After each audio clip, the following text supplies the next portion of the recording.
I believe that excellence in your words and your actions demonstrates who you are as a seller and what you truly stand for. I stand for ethics. I stand for honesty. I stand for punctuality. If you demonstrate that in your sales interactions with your customer is likely to, definitely likely to buy from you and definitely likely to trust you.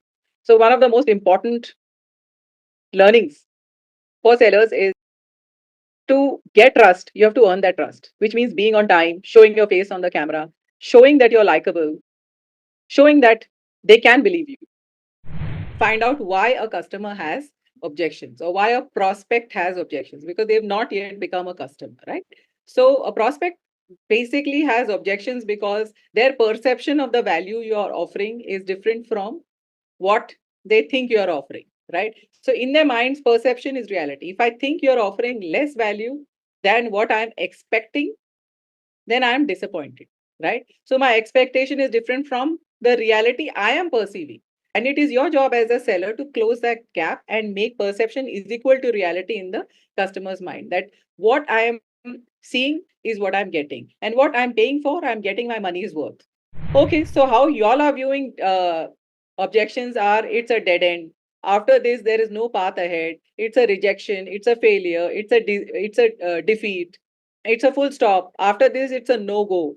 But actually, how you should reframe it is that it's a comma, which means it's not a full stop, it's a comma. It allows you, it gives you time to reflect, it gives you time to pause, gather all your resources as well as your thoughts, and then represent your solution to offer value to the customer. Second, it's like a diversion in the road. Maybe it will take 1 day more, maybe it will take 15 days more, but you will reach your final destination. Two things I want you all to remember at the end of this, that objections are all in your mind. In your mind, they are objections.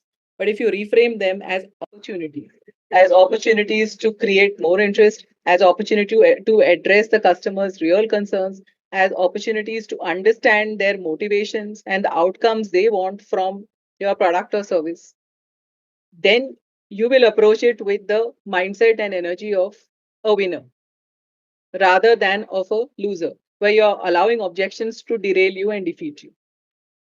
The mindset with which you approach objections is really very important. Always try to find a way, creatively, innovatively, different ways.